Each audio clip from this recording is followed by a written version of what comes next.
Wow.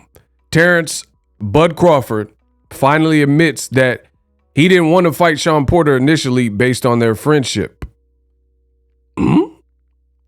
Let's talk about it. Roll the clip. Like, for instance, me and Shawn Porter, we was cool. Right. know? Anyway. We was already talking about, fighting and when would be the right time. Like, because to be honest, I didn't want to fight Shawn. Mm-hmm. I felt like that was a fight where they wanted to gauge me and, test me because of his fight with Earl. They wanted to see how I fare. How you would do, yeah. And I told him that. And I was just like, nah, I feel like they just using you, and he was insisting that me and him fight. So I was like, all right, let's hey, fuck it. Let's fuck it. Let's get it. Now you mentioned Wow.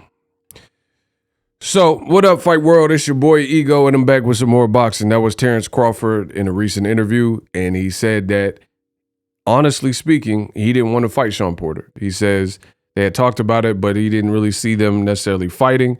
But then Shawn Porter said he wanted to do it. So he said it got to the point where he was like, F it. You guys just heard it. I played the clip. Roll the clip. I just did it. So that being said, I want to explore that and talk about that.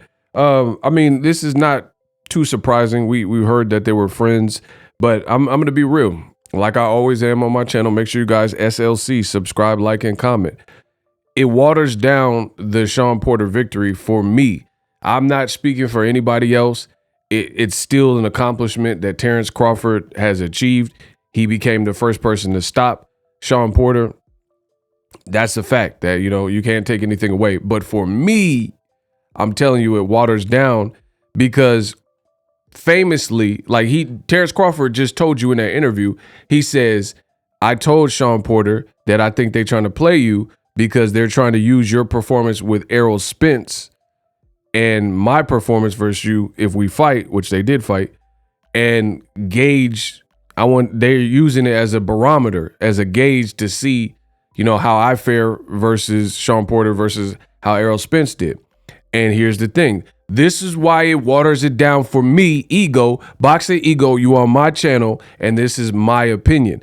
Because again, it's in history, what's done is done. Shawn Porter retired after that. But there's now new variables, and with him admitting that he didn't want to fight Shawn Porter and that they're friends, and since that, Terrence Crawford has been on Shawn Porter's podcast multiple times, right? You guys can go to Shawn Porter's podcast. So that's confirmation that they were cool or are cool, because certain guys, when there's if Canelo had a podcast, I don't know if Golovkin would ever be one of his guests. You know what I mean? Vice versa. Certain rivalries, or you see Canelo last opponent, Caleb Plant. He's about to fight Anthony Durrell. From everything I've seen, it doesn't look like they're in that space where they would be. If Caleb Plant had a podcast, Anthony Durrell would be one of the frequent people that is a guest. Or another rivalry that's going on right now, and I'm looking forward to, is Clarissa Shields, the GOAT, versus Savannah Marshall. No matter what, let's say I'm picking Clarissa Shields to win that fight. So let's say if that happens, I don't see, if Clarissa Shields starts a podcast, her really getting Savannah Marshall in the literally very close to after the beef or the rivalry, right? So it goes to show you with Crawford and Shawn Porter, there was no beef. It was all business. There was no beef or rivalry. Now, the reason I'm saying it waters it down for me is because you got, let's say Roy Jones. I think he said it, if I'm not mistaken. But I see fans, more so than anybody else, I see fans, and they're using that as a barometer.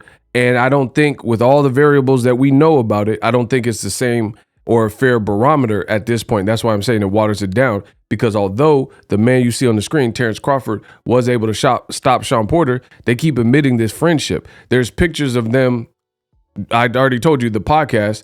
They did the podcast together several times, but they also have pictures of them all together since the fight, paintballing. So it shows you there's a level of cordiality or friendship or brotherhood or whatever. You're going paintballing with him and things like that. And people keep using hey, I don't know, because Crawford stopped Shawn Porter, but Errol Spence couldn't stop Shawn Porter.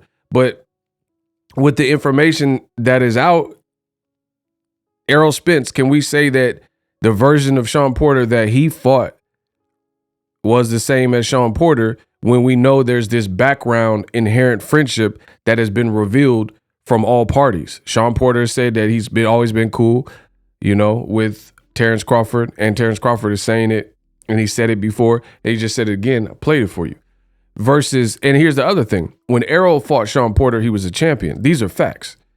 Errol Spence fought him after the Ugas fight, and he retained his title, in that fight. Got it with Danny Garcia. Even though I thought he lost to Ugas, but the judges didn't. So Shawn Porter was a champion when Errol Spence fought him. So he wasn't on a long layoff. When Terrence Crawford fought him, he was on a 400+ day layoff. And he also said post-fight that he knew he was retiring, win, lose, or draw, and he had talked to a doctor. All these things came out. He talked to a doctor, and the doctor said that he had arthritis in his hip, and, basically pack it in because it'll probably get worse and things like that. You put a lot of wear and tear and strain on your body, wumpty. So for me, I think there's so many people who keep using that barometer, but it's not a fair barometer. Like, the only people who disagree with me are the Bud Buddies or people who are insanely biased when you have all the information. All I do is listen, hear, observe, and interpret. All the information suggests that Terrence Crawford and Shawn Porter are cool. They keep saying it. And again, there are other variables that I just mentioned. Shawn Porter on a long layoff. Shawn Porter was no longer a champion when Crawford fought him, right? The pandemic had started, and Shawn Porter had started a podcast. He was working with Ring City. He was working with Triller. He was doing all these commentary gigs at the time he fought Crawford.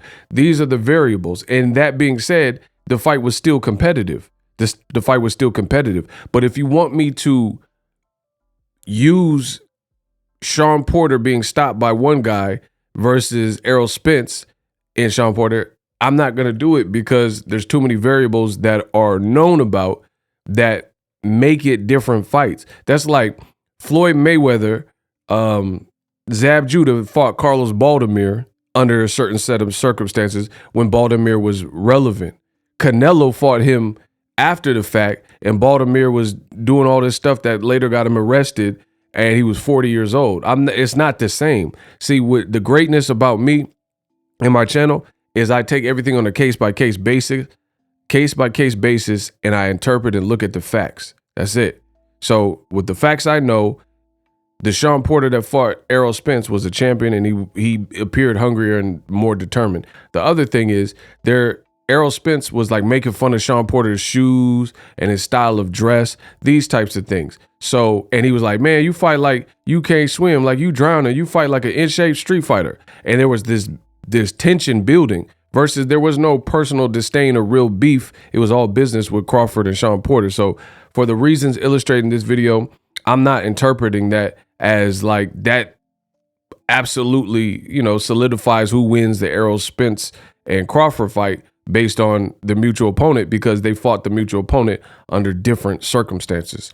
Boom. Subscribe to the channel. And introducing Super Thanks right here on the official Boxing Ego YouTube. Super Thanks allows you, the viewers, to show a little bit of extra gratitude, which enables me as a full-time content creator to push out the content you need in the world of boxing. Underneath all the videos, you will see a heart with the $sign in it. You can enter any amount that you find suitable as a super thanks. A brand new interactive and colorful way to get your comments highlighted and noticed by not only myself, but other people on the YouTube platform. Super thanks, a unique and cool way to show and applaud us full-time content creators. Hopefully you guys enjoy the content. Super thanks. The future is now. The Hibernation 5s by Kenichi Bear. Hybrid gaming and lifestyle headphones. Out of the box, you can connect to any console or PC. Bluetooth ready with a low latency USB adapter, color RGB, and extreme bass mode. The Hibernation 5s adjust to you. Whether you need a gaming, travel, gym, or lifestyle headphones, the Hibernations got you covered. The new Hibernation 5s, link in the description. Customize the way you hear the world. Welcome to the nation. Are you tired of your YouTube videos not getting any views? Well, consider TubeBuddy. I've used TubeBuddy for years to scale up my YouTube channel. Now we're sitting over 200,000 subscribers. TubeBuddy is a browser extension that offers a ton of built-in productivity and time-saving services to take your channel to the next level. Use my link in the description to get started with TubeBuddy and level up your channel faster. We work.